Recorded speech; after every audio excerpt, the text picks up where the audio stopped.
अस्सलाम वालेकुम दोस्तों, आप देख रहे हैं रोशनी का सफ़र 90 और मेरा नाम है हुमेरा ख़ान। दोस्तों आज की वीडियो ख़ास तौर पे मैं अपनी एक प्यारी बहन के लिए लेकर आई हूँ। वो बहुत परेशान थी कि मुझे जिन्नात, आसिफ और इन चीज़ों से निजात के लिए कुछ बताएँ आप। मैं आपको एक बात कहना चाहती हूँ कि ये चीज़ें तो बरहक हैं, ठीक है? जिसमें कुरान मजीद में भी इनका ज़िक्र है, इनके लिए एक सूरत भी उतरी है। दूसरा ये है कि ये इंसानों की ज़िंदगी पे अमल दखल करते हैं। अक्सर आपने महसूस किया होगा कि आपकी कोई चीज़ आपने इधर रखी हो, उधर से गायब हो गई हो। कभी ये होता है कि हम किसी चीज़ से हमारी चोटें लगती रहती हैं। कभी बेकार में किसी वजह से हम गिर जाते हैं। ये सब इनकी शरारतें होती हैं। 200 ये वजह पता है क्यों है, ये हमारे घर में इतनी अमल दखल क्यों करते हैं? क्योंकि यूँ कि अब ना पहले ज़माने में हमारे घरों में बाथरूम नहीं होते थे। वो घर कमरों से दूर होके एक जगह बना दी जाती थी कि वो वहाँ बाथरूम होते थे। लेकिन आजकल अटैच बाथरूम का जो ये कॉन्सेप्ट निकला है, इसकी वजह से ये शायातीन अब हमारे कमरों में हैं। अब आप कहेंगे वो कैसे?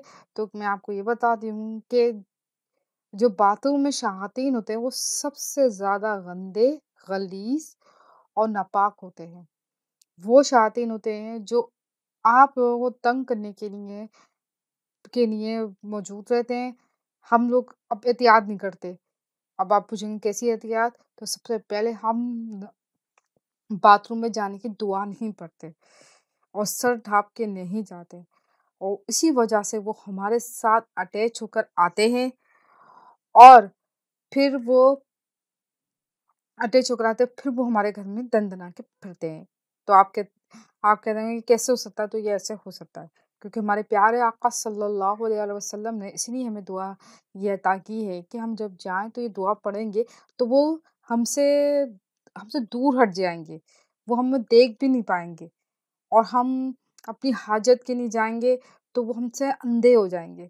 तो ये तो अल्लाह की हम पे इनायत है। तो मैं आपसे सबसे पहले ये कहूँगी कि आप बाथरूम में जाएँ, बाथरूम की दुआ पढ़ के जाएँ। हमेशा याद रखें कि घर को पाक साफ रखें। ख़ास तौर पे उन ख़वातीन के लिए मैं कह रही हूँ जिनके छोटे-छोटे बच्चे होते हैं, वो ज़्यादा इनका ख़्याल नहीं रखती। नापाकी घर में नापाकी रहती है, बच्चे इधर गंदा कर देते हैं बिस्तर वग़ैरह, ये सब नहीं होना चाहिए। जहाँ गंदगी होगी, ये लोग वहाँ मौजूद होंगे, ठीक है? आप अपने घर को साफ और शफ़ाफ रखें, ठीक है? और बस एक काम ज़रूर कीजिएगा, नमाज़ ज़रूर पढ़िएगा। नमाज़ आपका ऐसा हथियार है कि ये आपसे कोसों दूर रहते हैं। आपको तंग नहीं कर पाते, करते हैं फिर वो आपके पता है मैं आपको बहुत सी वजूहात है कि हम कहते हैं ना कि हम तो नमाज़ पढ़ते हैं फिर भी हमारे साथ ये मसला है। तो यूँ मसला है कि हम लोग पूरा इस्लाम में जो अल्लाह ताला उसके प्यारे रसूल सल्लल्लाहु अलैहि वसल्लम ने तरीके के बताए हैं, उस पे अमल नहीं करते और फिर भुगतान भुगतते हैं। तो बस दोस्तों मैं आपसे आप कह होंगे कि इतना मैं बोल रही हूँ अपने ये फलाना-धमका, देखिए देखिए मैं सिर्फ़ आपकी खैर-ख्वाह हूँ।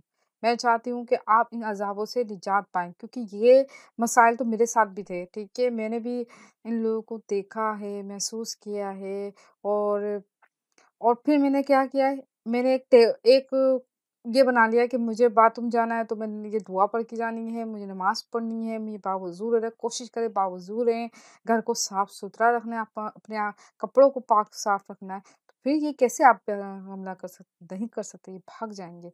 बस इस पे अमल करें वज़ीफ़े पे, तो ये आपके घर और आपसे हमेशा के लिए दूर हो जाएँगे। वीडियो शुरू करने से पहले दोस्तों मैं आपसे गुज़ारिश करती हूँ कि प्लीज़ मेरी वीडियो को शेयर कर दिया करें। क्या पता आपके शेयर करने से किसी को अपने मसाइल से निजात मिल जाए, तकलीफ़ से निजात मिल जाए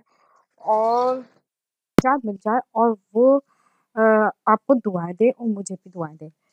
दोस्तों चलिए वीडियो शुरू करते हैं। दोस्तों ये अमल वाक़ई और परेशानी बहुत अफ़ज़ल है। बस अल्लाह ताला पे पूरा यकीन रख के अमल करें, इंशाअल्लाह बहुत फ़र्क आएगा। अमल की कामयाबी के लिए चंद ज़रूरी हिदायत हैं। 5 वक़्त की नमाज़ की पाबंदी करें क्योंकि नमाज़ कामयाबी की कुंजी है। आपका हर अमल कामयाब होगा जब 5 वक़्त की नमाज़ पढ़ेंगे। झूठ से और नशे से हमेशा दूर रहें, ये चीज़ें आपको अल्लाह ताला से दूर कर देती हैं। کسی بھی عمل کو کرنے سے پہلے اپنا ایمان اور توقع اللہ تعالیٰ پہ مکمل رکھیے۔ اگر آپ کا ایمان ذرا بھی منتظر ہوا تو آپ کا وظیفہ کامیاب نہیں ہوگا۔ اگر آپ ایک وظیفہ کر رہے ہیں تو ہر دفعہ اسی وقت وظیفہ کریں جب آپ نے پہلی دفعہ شروع کیا تھا۔ مثال کے طور پہ ایک وظیفہ آج 5 بجے شروع کیا ہے تو آپ کو چاہیے کہ وہ وظیفہ روزانہ 5 بجے کریں۔ جب بھی آپ کوئی عمل شروع کریں آپ ایک سال بنا لیں تاکہ آپ خود کو بھی کسی بھی روحانی اشیاء سے محفوظ رکھ سکیں۔ ایسا کرنا انتہائی ضروری ہے۔ وظیفہ شروع کرنے سے پہلے 11 مرتبہ حضور پاک صلی اللہ علیہ وسلم پہ درود شریف پڑھیے اور عمل ختم کرنے کے بعد بھی آپ 11 مرتبہ درود شریف پڑھیے۔ شاندار اور پاورفل عمل یہ ہے۔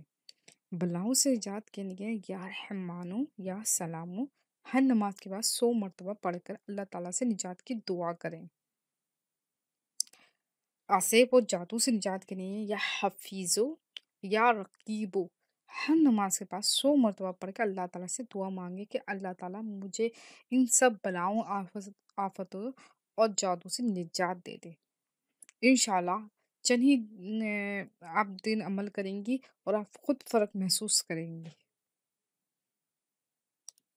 ویڈیو اچھی لگے تو لائک اور شیئر کر دیں اور مزید اچھی ویڈیو کے لیے میرا چینل ضرور سبسکرائب کریں۔ جزاک اللہ۔